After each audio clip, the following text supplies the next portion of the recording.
Keşlə qəsəbəsində su basmış ərazidəyik.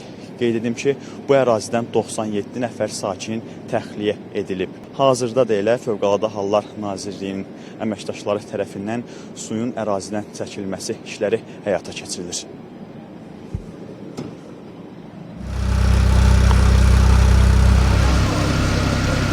Paytaxtın Nizami rayonunun Keşlə qəsəbəsi ərazisində kollektorda baş verən nasazlıq səbəbindən suyun təsirinə məruz qalmış ərazilərdə Fövqəladə Hallar Nazirliyinin müvafiq qüvvələri tərəfindən aidiyyatı tədbirlər həyata keçirilir.